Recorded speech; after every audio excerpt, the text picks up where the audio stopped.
Underdog, ang tagilid na panig sa isang labanan. Kumbaga, maliit lang ang pag-asa.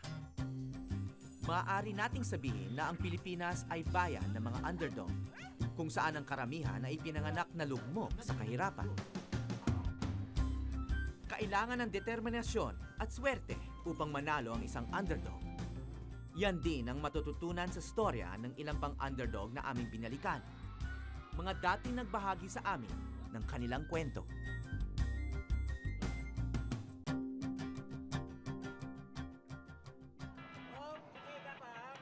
Ang isa naming underdog ay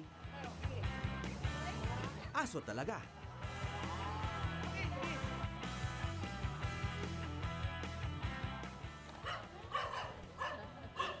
Upo Habagat. Kamayan mo sila, kamayan mo. Taong 2006 at Year of the Dog noong nakilala ko si Habagat at ang amo niyang si Sergio Rodelosa. O, sige, kunin mo. Habang nagbibigay aliw sa kalsada. Dalhin dito. Sige. Aper mo siya, Habagat. Aper mo siya, aper. Si Habagat, yung aso, kasama yan ni Sergio. Nung nakilala ko yung dalawang yan. Napansin ko na, uy, may crowd dun sa MRT station. Siyempre ako, nakiusyoso ko, nakita ko na sa gitna ng crowd may aso na nagtitricks, nagsishow. 1+1. Okay. Yan, okay. Sa pansin ko, yung nagpapashow dun sa aso, yung isang matanda. So natuwa ako at iniisip ko, uy, gusto kong kunan to ng video. Simulang pinanganak yon, ako na ang nag-alaga, 1 buwan lang sa kanyang tabi. Ako na sa pangalawang buwan hanggang umidad na 3 taon mahigit. Bigla lang nawala sa akin yan, masakit sa kalooban ko. At nagpapatulong sa akin para hanapin yung bata.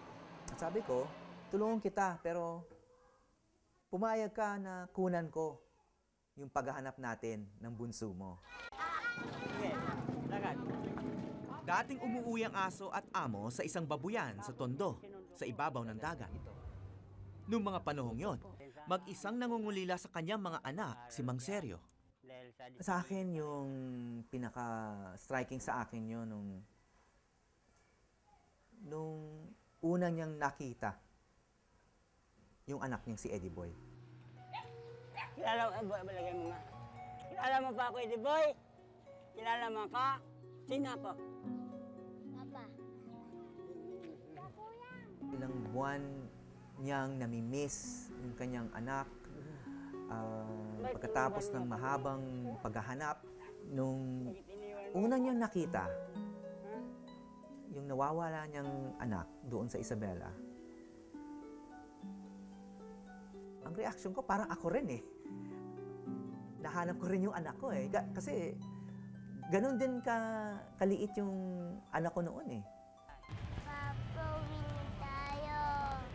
Sabi mo ba, ikaw kay Papa? Mayroon ka.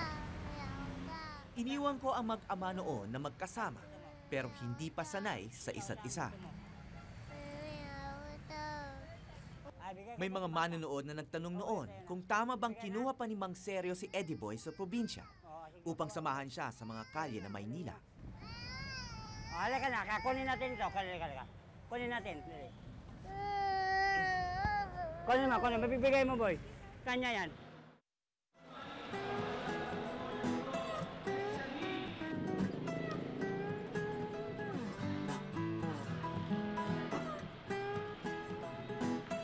Habagat! Basta! Kamakailan nahanap ko si Mang Sergio, si Eddie Boy, at si Habagat sa may kanto ng Moraita sa Maynila. Bilisan, iakyat yung container dito sa upuan. Habagat, iakyat sa upuan yung container. Akyat! Okay. Thank you, Habagat. Upo ikaw, upo. Yan. Bago apel ako. May dalawang nadagdag sa show, si Bagwis at si Amihan. Pero si Habagat pa rin ang bida. Ngayon, Habagat, tatanungin kita nito kung anong number yung kinuha mo. Number. Anong number yan, Habagat? Bilangin. Okay. Sunod yung number 3, ha?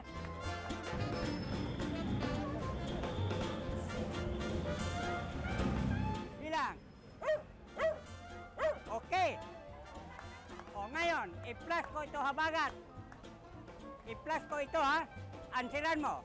2 plus 3. Okay. Bagat. Magkano yan?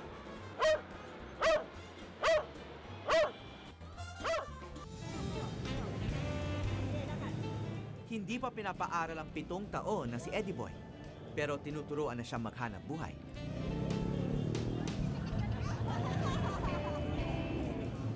Doon. Sa ulo.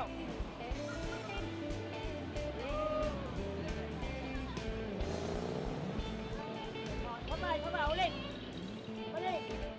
Halos hindi namin napansin ang isa pang bagong miyembro ng tropa. Si Nelia, ang special child ni Mang Seryo, na bagong lipat din sa kanya mula sa isang kamag-anak. Nagkaroon ba ng pagbabago sa buhay niya? Yung pagbabago ko, yung hindi ako malungkot sa mga anak ko. Pulgaso, please jump. Mula nung unang lumabas si Habagat sa Eyewitness, nakuha siya sa iba-ibang programa at pelikula. Bango! Bango! Kunin ang basket sa bagat. Kunin. Dagdag kita, pero sa kalye pa rin kumakalensing ang barya. Kuha.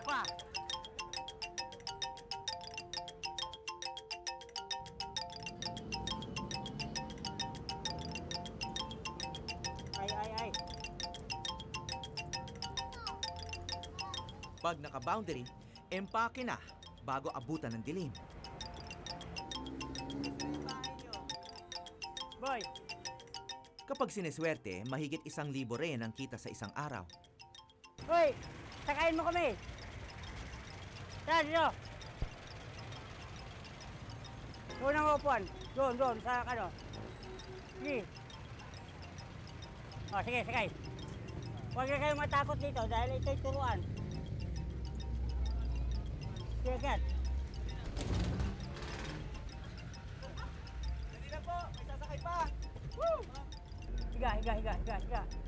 Higa na, oh. Magkano yung aso? 3 aso. Eh kung kandungin yung isa. Isang bata, 3 aso. Nakita mo na ba yung mga aso ko? Nakita mo na? Before episode ng Eyewitness dati, yung sa kanya lang, sinundo niya yung anak niya sa province. Ulit ko yan eh. Ayan, dumami yung aso. Dumami na nga eh. Dati isa pa lang eh. Sa Habagat pa lang eh.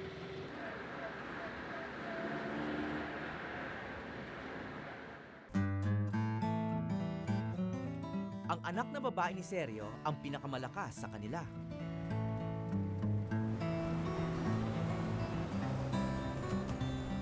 Ano, masaya ka ba? Masaya ka? Mahilig ka ba sa aso? Talaga? Hindi ka nahihirapan? Hindi ka nahihirapan?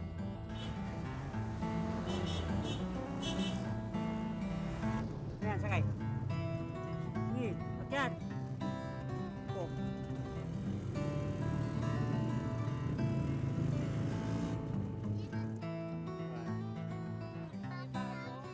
Inanod ng tubig ang dating bahay nila sa ibabaw ng dagat, kaya dito na sila tumutuloy ngayon. Tagpi pa din. Pero, mas lamang na doon sa tubigan. Mas maganda na dyan. Pero ano pa rin yan?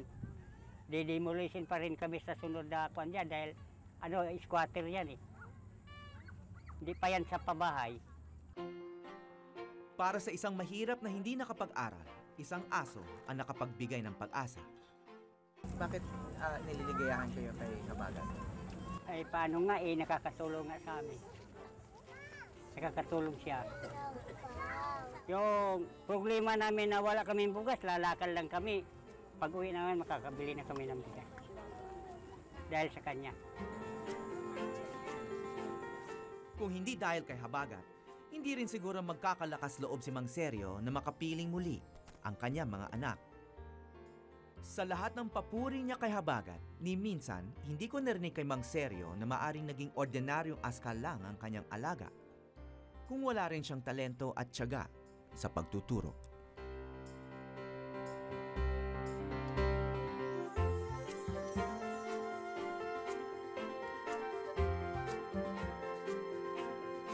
Halimbawa, sinabi mo, ay, Panda, tumawa ka lang, smile ka lang sa kanila.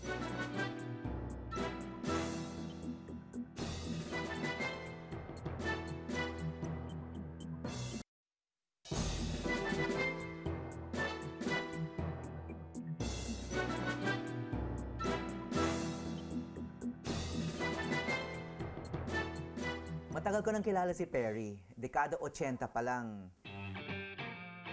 Nung una kong nakilala si Perry, hindi ko naman naisip na, uy, magandang gawing dokumentaryo ito eh. Pero alam ko na noon pa na may charisma si Perry. May leadership ability yan eh.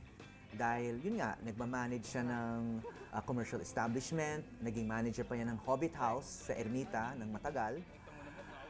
Magaling humawak ng tao. At pag nakausap mo si Perry, malilimutan mo na iba siya sa regular na tao eh. Para siyang normal lang na tao. Sandali, okay lang. Hawakan mo na to. Okay, thank you. Nagpa siya akong idokumento ang buhay ni Perry noong naging pastor siya sa probinsya. Sa akin yung pinaka-striking na mga sandali dun sa docu na yon, yung nasa probinsya si Perry o nasa Bukirin mismo at naglalakad siya doon at nakikihalubilo sa mga magsasaka, mga anak na magsasaka. Kasi alam mo, mga unano, yung mga dwarf, karamihan yan sa Pilipinas ay nagpupunta sa mga syudad. Kasi kapag ipinanganak ka na unano o dwarf o midget sa probinsya, eh sobrang malungkot. Kasi iilan lang kayo eh. Iilan lang sila sa Pilipinas eh. Kaya ang karamihan yan, nagpupunta sa Maynila para may makasama din silang ibang unano. Suku ay umaawi. Ha! Yeah. Okay. Good morning! Yung mga gusto nating balikan ng mga karakter, yung mga tao na may pagbabago sa buhay. Eh nagkataon na si Perry, tinitext ako eh. Dahil umalis na siya sa ministro at naghahanap siya ng trabaho.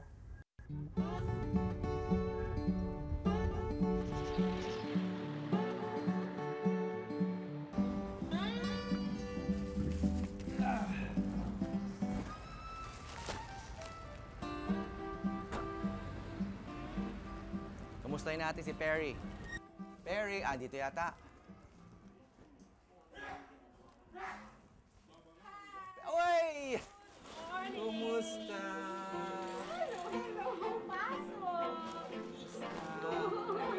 Oy! Merry Christmas! Kamusta na? Ito, pumayat ka yata. Oo, medyo nag-lose weight nga. Pero hindi ka tumatanda, ah. Pumulang. Kailan ba tayo huling nagkita? What's that? 2006, tama? 2006, no? Oh, kumusta? Ano?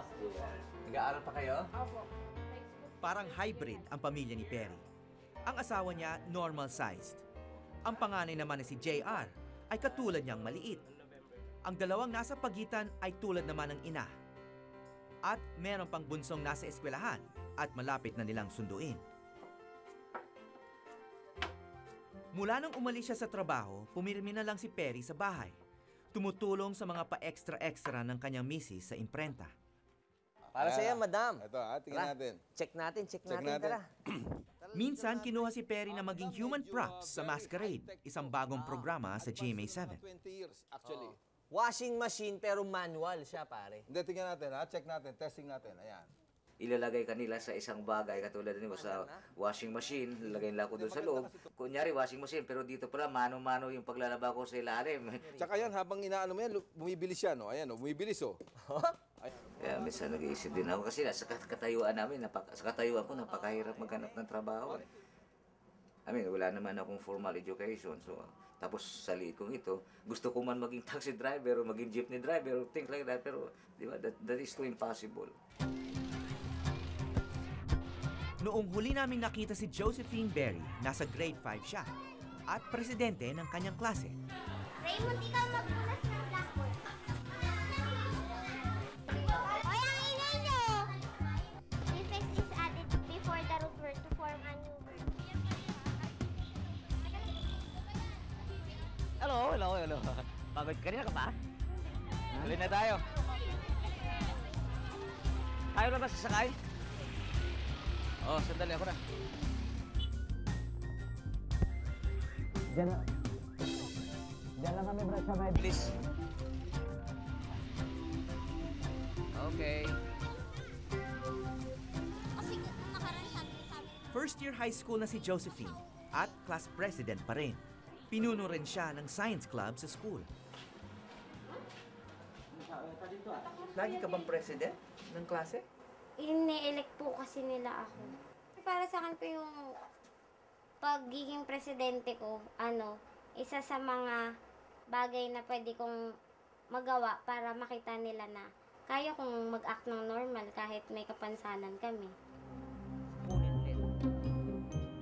Puno ng kumpiyansa si Josephine. Hindi siya kagaya ng papa niya na noong bata pa'y tila galit sa mundo at maging sa sariling magulang. Wala siyang nakikita na katulad niya sa pamilya nila. Ako po, lumaki ako na ang papa ko katulad ko, yung kuya ko katulad ko din po. Tsaka ang mga sinasabi niya rin po na aayon dun sa mga naranasan niya noon na ayaw niya namin maranasan. Hawa ka na din. Tanggol ka. Sige, ako na. O sige, diyan ka na lang. Halimbawa, sinabi mo, ay, banda! Tumawa ka lang, smile ka lang sa kanila. Kasi pag depart ninyo niya, pagtalikod ninyo sa isa't isa niyan, mag-isip yon, time will come, sabi ko, maisa-isip niyan, uy, ako na yung nagbigay ng hindi magandang salita. Bakit siya tumawa? Ini-enjoy pa niya. Hanggang sa pagtulog na siya, mag-isip noon. Diba? At least ngayon may pagbabago, hindi katulad nung araw. Nung araw talaga, wala talagang kabuhay-buhay dito, walang pagbabago. Kung noon na may trabaho ay laging nasa probinsya ang ama, ngayon nasa piling siya palagi ng pamilya. Pagdating financially, kami, pero yung masaya kasi yung sama-sama. Andyan palagi, araw-araw nakikita nila ang papa nila. Mas lalo silang nai-inspire kumbaga sa pag-aaral. Dito, pero at least ngayon ang mga tao, Kapos sa pera ang pamilya at naghahanap pa rin ng trabaho ang ama. Pero magkaganon man, hindi na sila ngayon nagkukulang ng panahon para sa isa't isa. Bangka dyan, mga bangka dyan, wala pa yan dati. Oo, wala pa yan. Pero at least dito ngayon maganda na. Nagalang yung building. Wow! Ang laki po sa akin! Hindi na-adjust ito. Kasya na? Oh, pwede.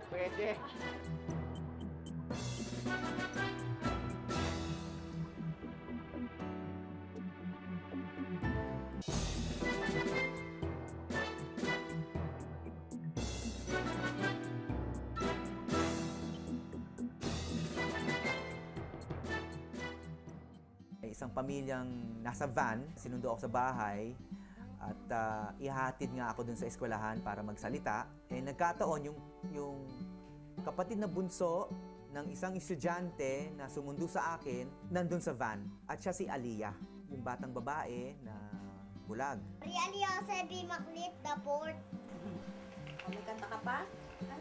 Medyo nagulat ako dahil bihira naman tayo makakita o makakilala ng mga bulag na bata dahil tinatago yan ng mga pamilya Hindi lang dahil may mga nahihiya sa kanila o gusto silang itago, pero para hindi sila masaktan.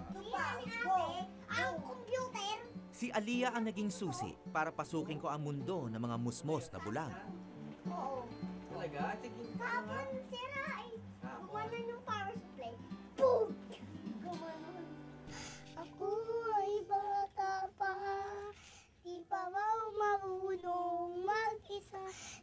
Lalo akong namangha nang malaman kong may mga magkakapatid na lahat nangangapa sa dilim.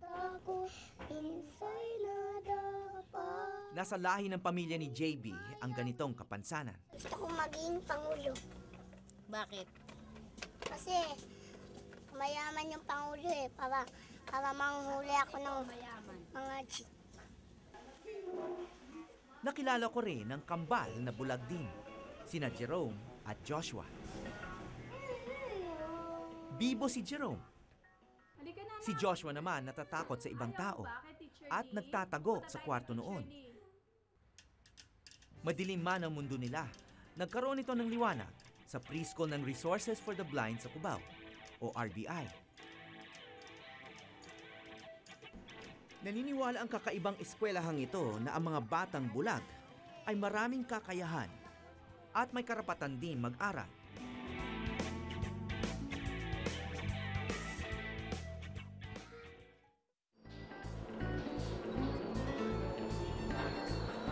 Pagkatapos na mahigit isang taon, dinalaw uli namin ang RBI sa kanilang Christmas party.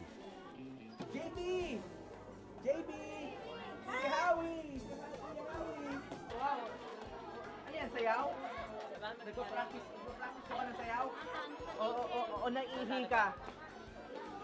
Kumusta na? Meron akong regalo para sa'yo. Ano po? Secret. Pwede na pong buksan. O, pwede. Mamaya na, mag-kiss ka muna. Ano pa ba mo? Wow! Ito po. Sombrero. Galing galing Singapore. Wow! Ay, Laki po sa akin. Hindi na-adjust ito. Kasya na? Oh, pwede. Ayan. Pwede. Kumusta? Merry Christmas! At sa wakas, nakita ko rin ang unang mag-aaral dito na aking naging kaibigan. Christmas presentation nyo ngayon? Oh, anong gagawin mo sa Christmas presentation? Magna-narrate kami. Magna-narrate ka? Oh, nakapag-practice ka na ba? Si Aliyah may regalo rin pala sa akin. Ikaw na ano mo to? Nakatatak sa t-shirt na ibinigay niya ang alpabeto ng Braille, ang paraan ng pagsusulat at pagbabasa ng mga bulag. Galing!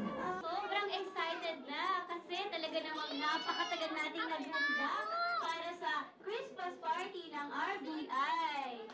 Ito, masaya kasi malapit na naman ang Pasko. At ang music na naririnig ko, paano pamasko? Oo nga, pati yan mga tayo, puno na Christmas decoration. Mula noong huli ko silang nakita rito sa RBI, natuto na sina Aliyah at JB magbasa at magsulat sa Braille at gumamit ng abacus para sa math. Naunawaan ko na basta may edukasyon, hindi sagabal ang pagkabulag upang matuklasan ang sari-saring kulay ng mundo. Hindi lang ang mga batang underdog ang may mga bagong karanasan sa taong ito. Kahit papano, mas naintindihan ko ngayon ang pagkakaroon ng kapansanan.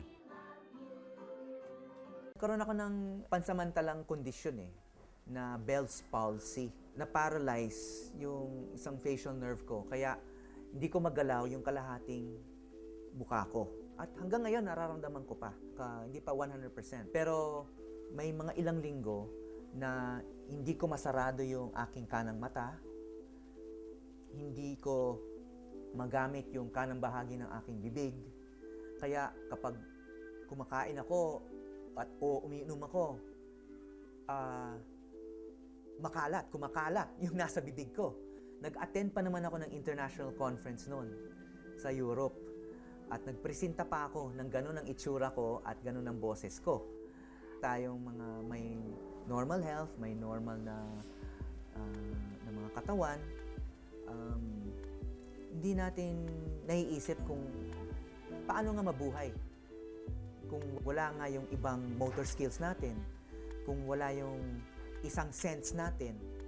Ako, naramdaman ko kung ano yung pakiramdam ng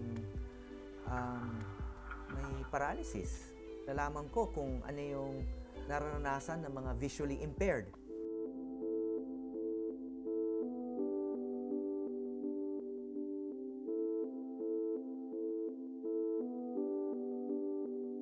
Hindi ko alam kung ano yung feeling ko na maiiyak ako o natuwan-tuwa ako kasi parang dati nasa bahay lang eh.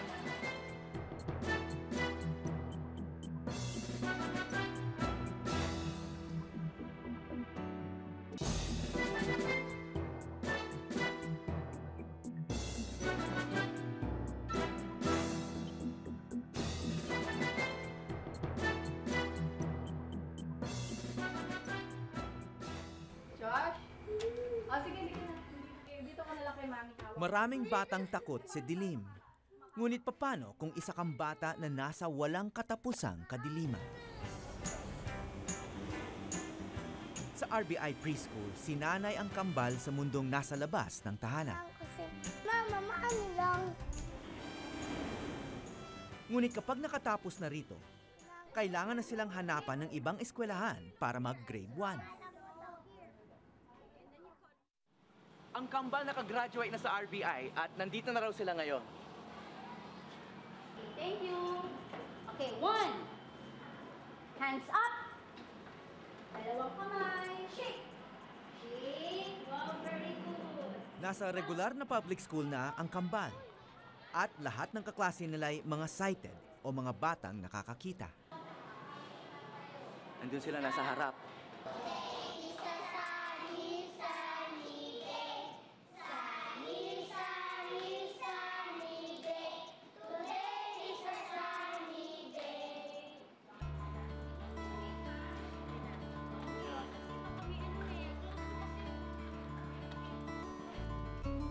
Wala raw masyadong special treatment dito, kaya pati ang kambal nauutusan.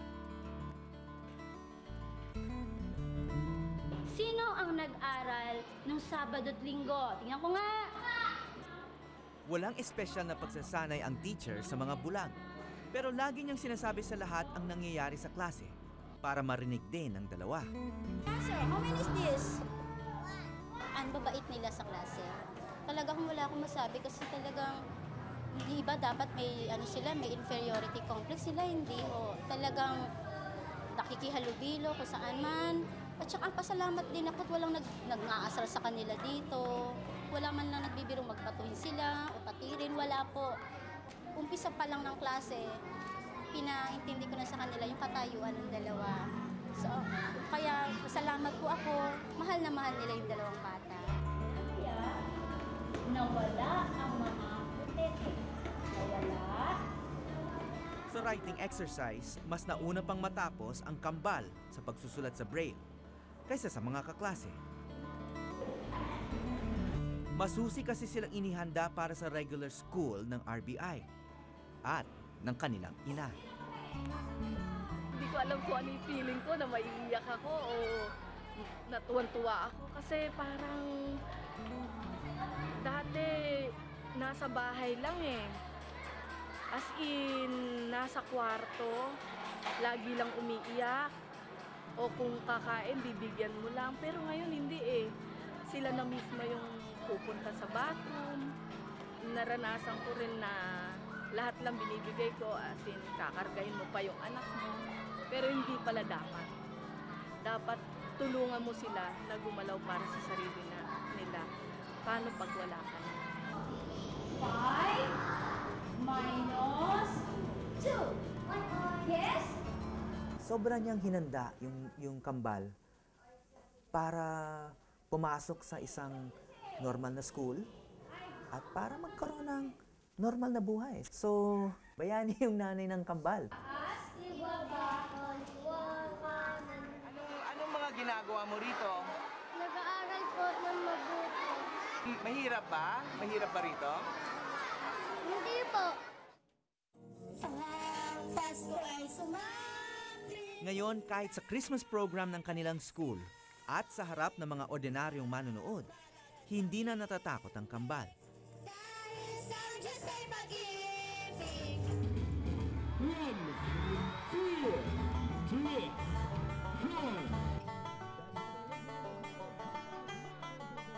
Sa tulong ng kanilang ina, na-enjoy din nila ang show. Pagka blind ang anak mo, kailangan madaldal kayo. Kailangan lahat ikikwento mo sa kanila kung ano yung nangyayari. Pagkatapos, meron nakatayong sa likuran niya.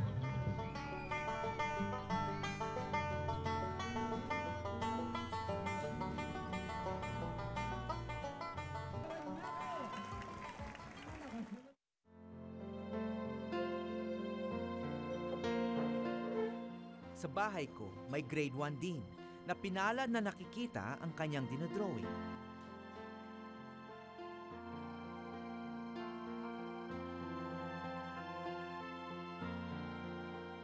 Balang araw, matutuklasan din ni Alon na ang bawat kaya niyang gawin ay dahilan para magpasalamat. Okay, tara. Alis na tayo, punta na tayong Lipa. Sa araw na ito, meron siyang misyon na mas madali pang maintindihan.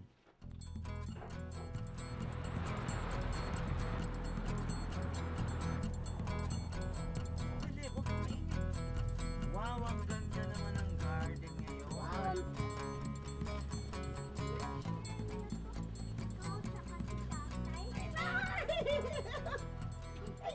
Inay at tatay ang tawag ni Alon sa lola at lolo niya. Ay, wow! Si Santa Claus. Ang ganda naman ni Inay, oh! Sa tingin ko yung bawat karakter na binalikan natin, yung bawat pamilyang binalikan natin, pinapakita yung isa sa pinakamahalagang katangian ng Pilipino, yung kultura natin, yung ating pagmamahalan sa pamilya. Doon talaga nakasentro yung buhay natin eh. Doon talaga umiikot yung ating lipunan eh. Yun ang pinakamahalaga sa ating buhay, yung mga pamilya. Yung mga handa-handa, animan natin kung marami tayong handa kung hindi naman tayo nagmamahalan. So love, dapat talaga siyang mangingibabaw muna para mas maging masaya yung isang pamilya. Yan ang sikreto ng tagumpay ng ating mga underdog. Para sa Eyewitness, ako po si Howie Severino. Maligayang Pasko at mapayapang bagong taon.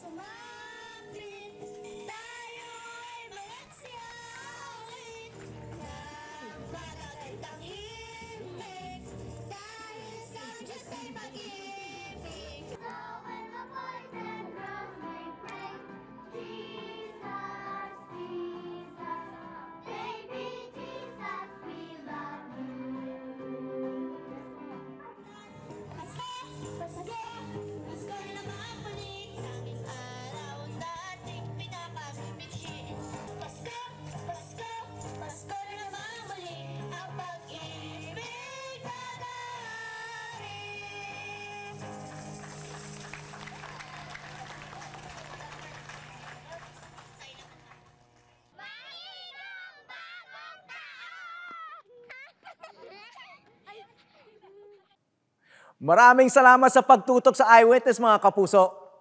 Ano masasabi niyo sa dokumentaryong ito? I-comment na yan at mag-subscribe sa GMA Public Affairs YouTube channel.